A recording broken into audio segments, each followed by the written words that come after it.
இறைத்தூதர் ஸல்லல்லாஹு அலைஹி வஸல்லம் சொன்னார்கள், இந்த வானங்கள் பூமிகளை இறைவன் படைப்பதற்கு முன்னதாக 50,000 ஆண்டுகளுக்கு முன்னதாகவே மனிதர்களின் விதியை இறைவன் எழுதிவிட்டான். எவ்வளவு நாள் இவன் வாழ்வான், எவ்வளவு நாளில் மரணிப்பான், எதை பெறுவான், எதை இழப்பான், இவனுடைய வாழ்வாதாரம் என்ன, இவனுடைய சொத்து என்ன, இவனுடைய நஷ்டம் என்ன, இவனுடைய உறவு என்ன, இவன் பிரிவது என்ன, எல்லாம் எழுதப்பட்டு விட்டது. வானங்கள் பூமி படைப்பதற்கு 50,000 ஆண்டுகளுக்கு முன்னதாகவே தாயுடைய கருவறையில் அவன் இருக்கும் போதே மீண்டும் அதை உறுதிப்படுத்தினான். இறைத்தூதர் ஸல்லல்லாஹு அலைஹி வஸல்லம் சொன்னார்கள், நல்லா கேட்டுக்கோங்க, உள்ளத்தை தட்டி இந்த ஹதீஸை அந்த உள்ளத்துக்கு சொல்லிக் கொடுங்க. எந்த ஒரு உயிரும் இந்த உலகத்தில் இருந்து மரணிக்காது அதனுடைய வாழ்வாதாரத்தை முழுமையாக்காமல். சுப்ஹானல்லாஹ், மீண்டும் சொல்கிறேன், எந்த ஒரு உயிரும் இந்த உலகத்தில் இருந்து மரணிக்காது அதனுடைய வாழ்வாதாரத்தை முழுமையாக்காமல். இவன் எதை பெறுவான், எதை இழப்பான், இவனுடைய சொத்து என்ன, இவனுடைய செல்வம் என்ன, ஒரு மனிதன் தன்னுடைய கடைசி சொட்டு தண்ணீரை அருந்தும் வரை, ஒரு மனிதன் தன்னுடைய சுவாச காற்றின் கடைசி மூச்சை இறைவன் எழுதியதின்படி சுவாசிக்கும் வரை மரணம் வராது.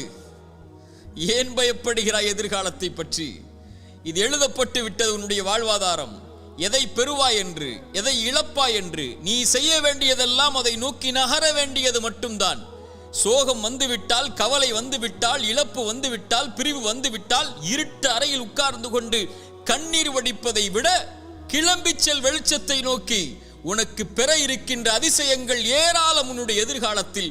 அதை நோக்கி செல் என்பதுதான் இறைவனும் இறைத்தூதரும் நமக்கு காட்டக்கூடிய வழி.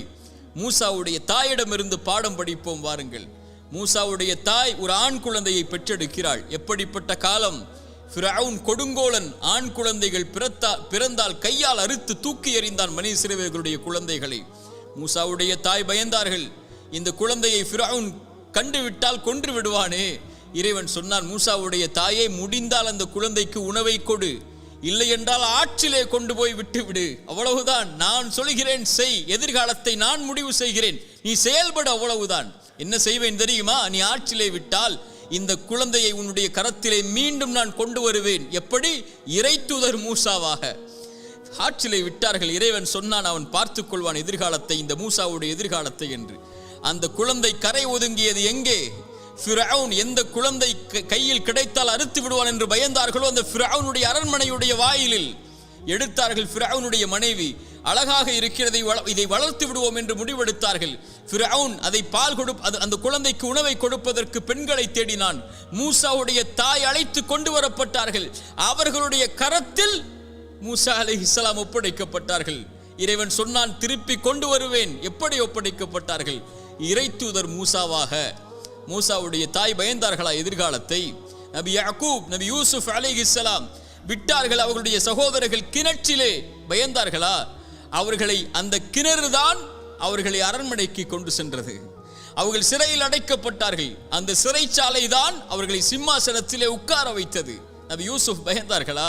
எத்துணை இறைத்தூதர்களுடைய வாழ்க்கை ஆரம்பத்தில் எப்படி இருந்தது? இறைவன் சொன்னான், எதிர்காலத்தை பற்றி அவர்கள் கவலைப்படவில்லை. நபி நூஹ் கப்பல் கட்டினார். அங்கே வெள்ளம் இருந்ததா, ஆறு இருந்ததா? மலையை இறைவன் கொண்டு வருவான் என்று சொன்னான், அவன் கொண்டு வருவான். என் வாழ்வை சிறந்ததாகத்தான் இறைவன் அமைத்திருப்பான் என்று நான் நம்புகிறேன். அவன் அப்படித்தான் அமைத்திருப்பான். இன்று சோகம், நாளையது மகிழ்ச்சியாக மாறும். இன்று கண்ணீர், நாளையது அது சந்தோஷமாக மாறும். இன்றைய ஏழ்மை நாளை செல்வமாக மாறும். இன்றைய குழந்தையின்மை நாளை சிறந்த குழந்தையாக மாறும். இன்றைய உறவின் பிரிவு இதைவிட சிறந்த உறவை எனக்கு கொடுப்பான்.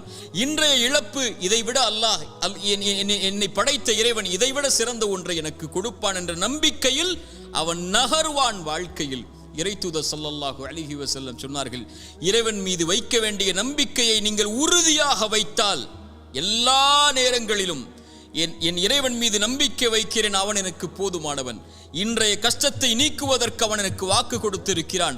அவனுடைய பாதையில் நான் முன்னேறுகிறேன். அவனை நோக்கி இந்த கஷ்டத்தையும், இந்த சிரமத்தையும், இந்த இருளையும், இந்த சோகத்தையும் என் இறைவன் நீக்குவான். அவன் நாடிய போது இதைவிட சிறந்த ஒன்றை எனக்கு கொடுப்பான் என்று இழப்புகளையும், நஷ்டங்களையும், ஏமாற்றங்களையும், அவதூறுகளையும், அவமானங்களையும் பற்றி கவலைப்படாமல் கண்ணியத்தையும் வெற்றியின் பாதையிலும் பயணிக்கக்கூடிய ஒரு மனிதன் இறைவன் மீது நம்பிக்கை வைத்தால், இறைத்தூதர் சொன்னார்கள், ஒரு பறவைக்கு இறைவன் எப்படி உணவளிப்பானோ அது போன்று உங்களுக்கும் உணவளிப்பான். அவ்வளவுதான். பறவைக்கு உணவளிக்கக்கூடியவன் உங்களுக்கும் உணவளிப்பான். ஆனால் அந்த பறவை, இறைத்தூதர் சொன்னார்கள், காலையில் வயிறு காலியாக செல்கிறது, மாலை வயிறு நிரம்ப திரும்பி வருகிறது. அது காலையில் பசியாகத்தான் போகிறது. ஏன்?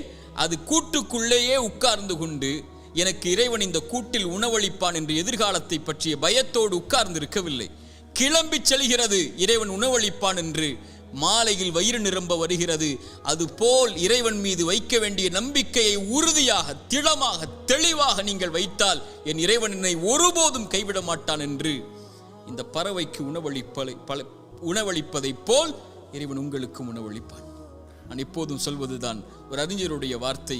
ஒரு இருள் சூழ்ந்த நேரத்தில் ஒரு இருண்ட பாறையில் ஒரு கருப்பு எறும்பு ஊர்ந்து சென்றால் அதை இறைவன் கண்காணிக்கிறான்.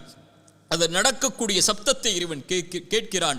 அது உள்ளத்திலே எண்ணக்கூடிய எண்ணங்களை இறைவன் அறிகிறான் என்றால், என் கண்ணீரையும் என் சோகத்தையும் என் கவலைகளையும் என் துக்கத்தையும் என் இறைவன் அறியாமல் இருப்பானா?